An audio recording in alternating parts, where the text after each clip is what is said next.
अस्सलाम वालेकुम नाजरीन, welcome to my YouTube channel. दोस्तों, आज जुम्मतुल मुबारक है, आप सबको मुबारक हो। और यहाँ पे मैं आप लोगों के साथ इंफॉर्मेशन शेयर करना चाह रहा हूँ रेगुलर इनकम सर्टिफिकेट के हवाले से।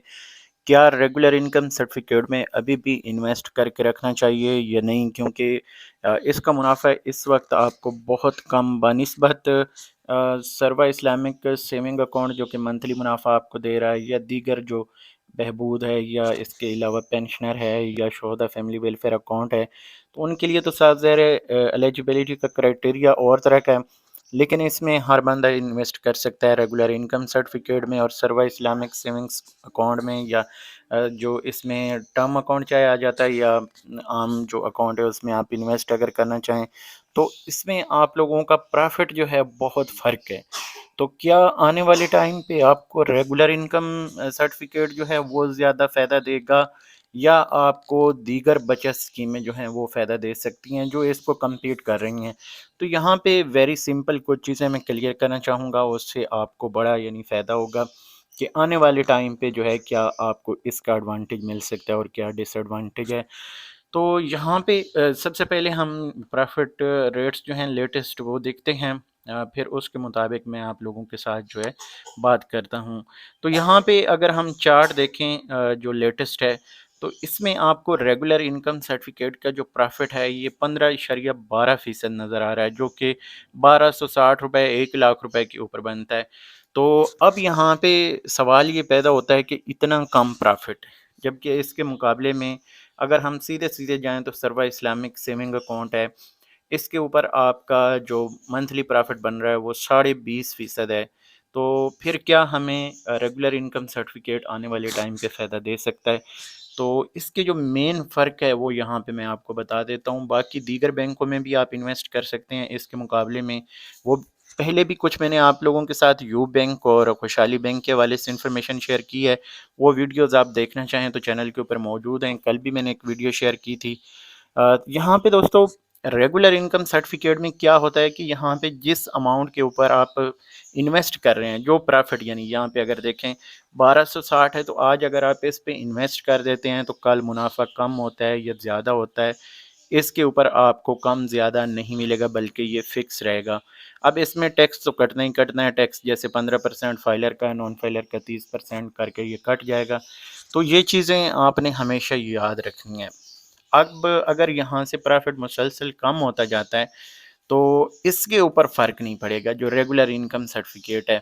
और जो दूसरी स्कीमें हैं जैसे कि सर्वा इस्लामिक सेविंग अकाउंट है, इसके मुकाबले में या टर्म अकाउंट है, इसमें ये होता है कि आपको मंथली मुनाफा मिल रहा है 5 साल के ऊपर, ये 15.66 है। तो फिर अगर हम यहाँ पे 15.12 की बजाय इससे बेहतर है कि हम 15.66 पे करें।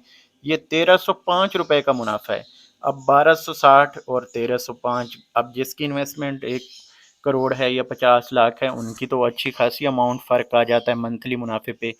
तो इसी तरह जो सर्वा इस्लामिक सेविंग अकाउंट है, इसका भी अच्छा खासा मुनाफा जो है, जैसे कि मैंने आप लोगों के साथ कल भी एक कैलकुलेशन की थी, तो तकरीबन राउंड अबाउट 1400 रुपये इसका मुनाफा बनता है टैक्स वगैरह काट के। तो फाइलर के लिए तो फिर बहुत ज़्यादा डिफरेंस है इसमें। तो यहाँ पे मैं आपको बता दूं कि रेगुलर वाले जो हैं वो सिर्फ यही फ़ायदा उठा सकते हैं कि आने वाले टाइम पे अगर मुनाफा कम होता है तो इनका काम नहीं होगा बल्कि 1260 ही चलता रहेगा।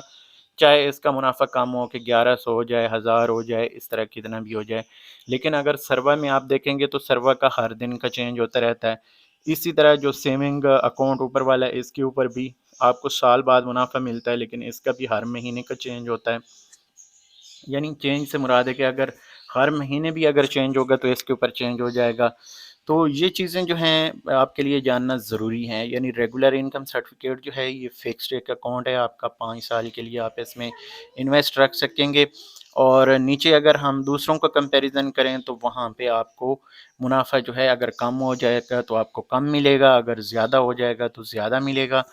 ये चीज़ें जो हैं यहाँ पे आप क्लियर कर लें। इसलिए रेगुलर इनकम सर्टिफिकेट में अगर आप इन्वेस्ट करना चाहते हैं तो मुझे नहीं लगता कि आने वाले टाइम पे आपको इसका ज़्यादा फ़ायदा होने वाला है, क्योंकि दीगर बचत स्कीमों का अभी भी इतना ज़्यादा मुनाफा है कि अगर कम भी होता रहेगा तो आने वाले टाइम पे आपको फिर भी इनमें फ़ायदा रहेगा। تو یہ جو آپ لوگوں کے سوالات آ رہے تھے کہ کیا ہمیں ریگولر میں انویسٹ کر کے رکھنا چاہیے یا نہیں، ہاں اس کے اوپر اب یہ سین ہے کہ اگر آپ نے انویسٹ کیا ہوا ہے تو اس میں سے اگر آپ پیسے نکالتے ہیں تو اس کے آپ کو چارجز دینے پڑتے ہیں. تو اس حوالے سے میں آلریڈی انفارمیشن شیئر کر چکا ہوں. مزید بھی اگر یہاں پہ چاہیں تو میں شیئر کر دیتا ہوں جو نیشنل سیونگ کے حوالے سے انفارمیشن ہے، تاکہ آپ کو اندازہ ہو جائے نیشنل سیونگز کے اوپر. جو اس وقت اگر ہم دیکھیں تو یہ والا دیکھ لیتے ہیں. یہاں پہ اب دیکھیں کہ الحمدللہ جو میری ویب سائٹ ہے وہ ٹاپ آف دا جو لسٹ آ رہی ہے. اگر ہم سرچ کریں تو یہاں پہ نیشنل سیونگ کے ہم نے پروفٹ دیکھے تو یہ آ گیا. تو قومی بجٹ کا یہ افیشیل جو ویب سائٹ ہے اس کا یہی ایک مسئلہ ہے کہ آپ کو ہر وقت جو ہے کچھ نہ کچھ اس کے اوپر مسئلہ ہی چلتا رہتا ہے. تو یہاں پہ اب آ جاتے ہیں جناب ہم ریگولر انکم سرٹیفکیٹ کے اوپر. یہ آ گیا ریگولر انکم سرٹیفکیٹ، تو اس کو دیکھ لیتے ہیں. تو مسئلہ جو ہے وہ کہاں پہ ہوتا ہے؟ مسئلہ ہوتا ہے جو اس کی جو یہ دیکھیں یہ 5 سال کا جو ایک ٹائم پیریڈ ہے یہ تو آپ کو پتہ چل گیا. اب انکیشمنٹ کے اوپر جب ہم آتے ہیں، انکیشمنٹ کے اوپر اگر آپ پہلے سال میں پیسے نکال رہے ہیں تو 2,000 روپے 1,00,000 روپے کے اوپر، تیسرے سال میں 1,500 یعنی 1,500 روپے، تیسرے سال میں جا کے 1,000 اور چوتھے سال میں 500 روپے 1,00,000 روپے کے اوپر اگر آپ پیسے نکالتے ہیں تو آپ کی فیس کٹ جائے گی. یہ آپ ذہن میں رکھیں.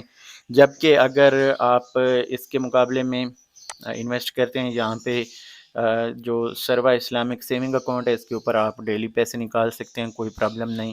یا اس میں یہ ہے کہ جو یہ 5 سالہ اسکیم ہے اسلامک سروا اسلامک ٹرم اکاؤنٹ، اس کے اوپر بھی آپ کو جو ہے وہ کچھ نہ کچھ پیسے جو ہیں وہ فیس کی مد میں کٹوانے پڑتے ہیں. تو ابھی اس ویڈیو کو یہاں پہ اینڈ کرتے ہیں. اگلی ویڈیو تک مجھے دیجیے اجازت. اللہ حافظ.